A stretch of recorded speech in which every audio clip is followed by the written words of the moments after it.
Սիրելի ընկերներ, գիտեմ վերջին ժամանակներում այնքան էլ նորմալ չի վիդեոների ընթացքը, ներողություն եմ խնդրում, բայց ինչպես տեսնում եք, ես շատ կարևոր գործով զբաղված եմ եւ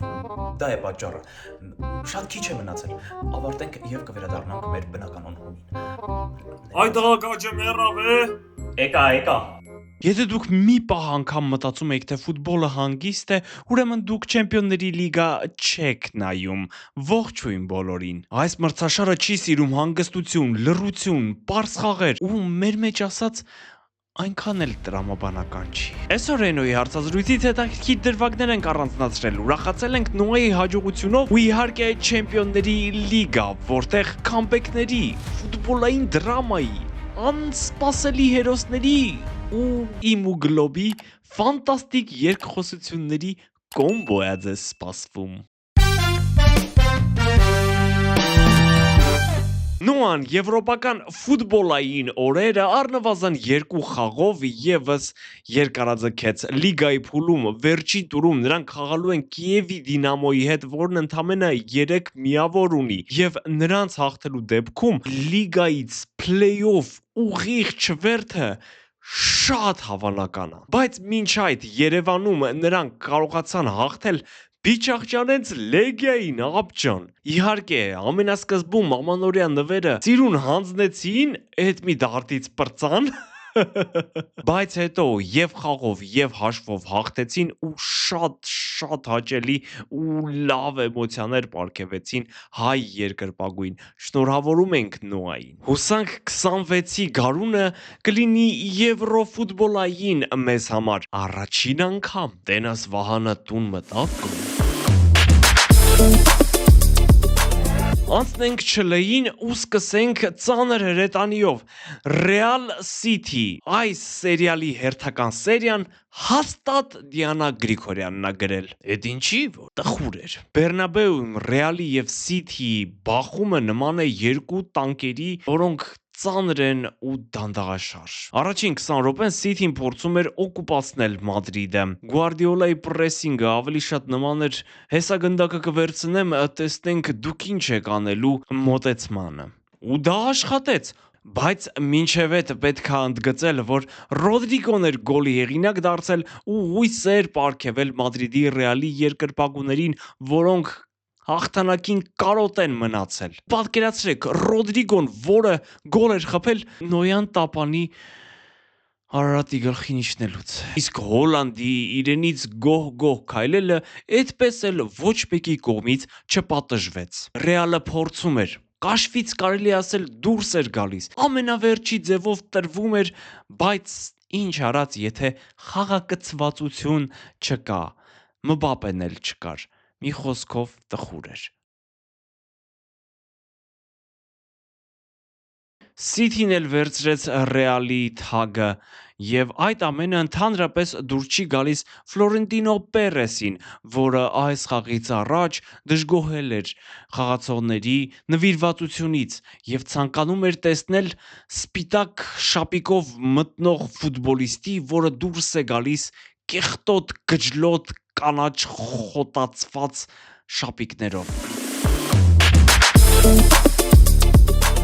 Հիմա մոտենում ենք Բարսելոնայի խաղին Այնտրախտի դեմ։ Նախորդ թողարկմանը մենք ասեցինք, որ Բարսան իրեն դիտմամբ գցում է կակը, որ հետո դուրս գա։ Մենք պատահական բաներ չենք ասում։ Գերմանացիները այնքան ագրեսիվ եւ արագ մտան խաղի ու այնքան արագ գոլ խփեցին, որ շատերը մտածեցին, թե Բարսելոնան այդ օրը խաղի չէր եկել։ Բայց դա ընդամենը խայծ էր, որը Ֆրանկֆուրտը կուլ տվեց։ Իսկ Ֆլիկի մտահղացումը Ժուլ Կունդեին տեղափոխել գրոների ժամանակ հարձակման կենտրոն տվեց իր պտուղները։ Ոչ, ֆրանսիացին նոր զգեստ չի կարել իր համար։ Նա 2 գոլ խփեց, 2 գլխով գոլ, 2 նմանատիպ գոլ, որը իհարկե մարշչական ձեռագիր է, որը շատ լավ երևաց։ Բակունդեմ որ տենց խփում այդ դեպքում Լևանդովսկին ինչի են պահում։ Լևանդովսկին էմոցիոնալ աջակցություն է ապահովում, գլոբ ջան։ Այսպիսով Կունդեն դարձավ Պրայմվի Ռամոս, Բարսան հաղթեց 2-1 հաշվով եւ ուրախ գնաց։ Արսենալը Չեմպիոնների լիգայում այս տարի խաղում է այնպես, կարծես Արտետան բոլորին ստիպել է Red Bull խմել։ Բրյուգեի դեմ խաղը կարծես մի փոքրիկ հիշեցում լիներ։ Հարգելի Եվրոպա, Արսենալը վերադարձել է մեծ սեղան։ Մարտինելին այդ օրը կործանիչի տրամադրությամբ էր մտել դաշտ։ Նա ոչ միայն գեղեցիկ գոլ խփեց, այլ պատմության մեջ մտավ այնպիսի ֆուտբոլիստ, որը 5 անընդմեջ գոլի հեղինակ է դարձել Չեմպիոնների լիգայում։ Խեղճ Բրյուգեն ոչինչ չէր կարողանում անել եւ պարտվեց 3-0 հաշվով։ Այդ խաղն այնքան միակողմանի էր, որ վառն անգամ հոգնել էր նստած։ Իսկ Արսենալը ապացուցեց, որ լիգայի փուլը իր համար ոչինչ է, չնայած Անգլիայի Պրեմիեր լիգայում նախորդ խաղում պարտվել։ Բենֆիկան այն թիմերից է, որ խաղերից առաջ նրան ոչ ոք ֆավորիտ չի համարում, նույնիսկ ոչ ոքի չեն ձգում, բայց խաղերից հետո բոլորն ասում են. «Օ, բրո,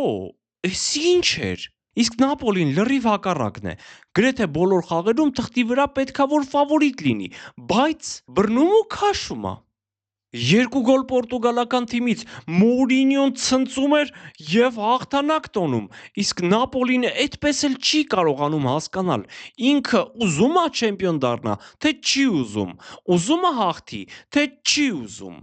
Այս հենց հակասական ու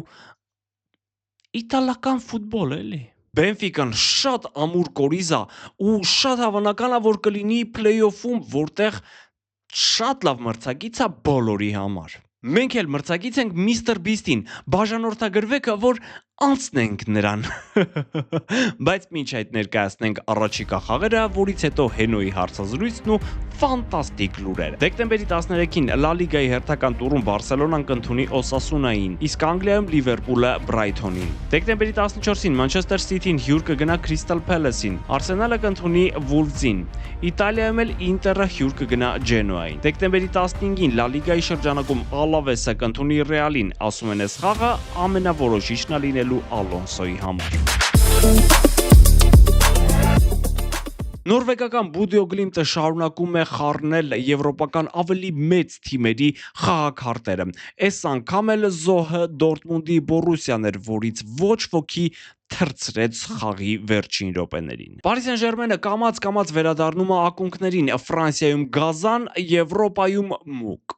Յուվենտուսը պատմական արդյունք է գրանցել հաղթելով Պաֆոսին։ Ֆրանսիական Մարսելը ամենասիրուն ֆուտբոլ խաղացող թիմերից է, այս անգամ սիրունը նաև արդյունավետ էր։ Նրանք հաղթեցին բելգիական Ունիոնին։ Ատլետիկո Մադրիդը կամաց վերածվում է Բարսելոնայի, շատ խփում է ու մի քիչ ընդունում։ Լիվերպուլը այնքան խեղճ վիճակում է, որ սկսել են նրան այսպիսի նվերներ аնել, ինչը վրդովվեցրել է Հենրիխ Մխիթարյանին Ինտեր-Լիվերպուլ խաղից հետո։ Նա հարցազրույց է տվել։ Я думаю, что пенальти не было. Если должны свистнуть каждый контакт такой пенальти, то куда мы катимся, то куда идет футбол, в какое направление? Հենոն ուրիշ հարցազրույց է տվել։ Գիտեմ, ու առանձնացրել ենք մի քանի հետաքրքիր դրվագներ այդ հարցազրույցից։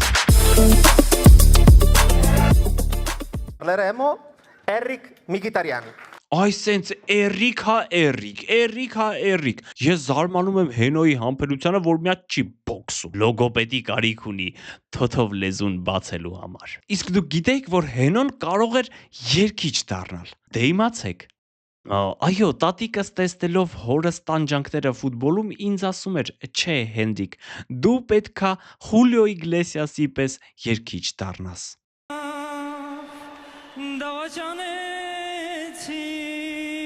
Ինչ լավատատի, ինչի լսել։ Լավ, լրջանանք։ Հենոն ասաց, որ ցանկանում էր հեռանալ Բորուսիայից, երբ թիմը գլխավորեց Թոմաս Տուխելը, բայց գերմանացու հետ զրույցի ժամանակ մարզիչը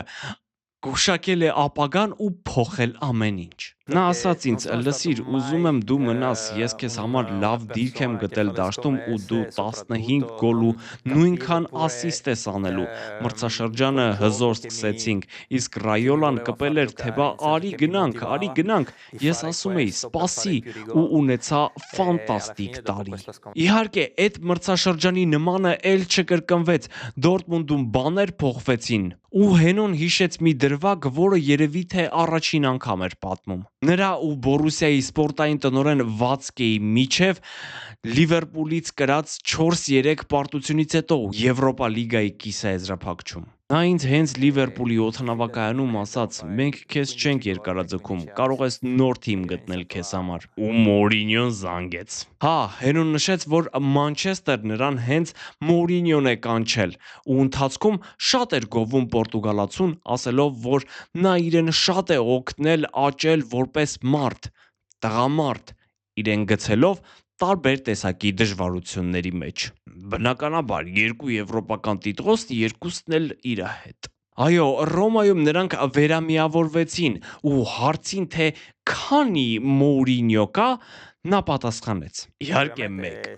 յուրահատուկը։ Փաստորեն իրենց մոտ շոկոլադնի ատնաշենիա։ Ասում եմ, կարող է այդքան էլ վատը չի։ Շոումենա, շոումեն։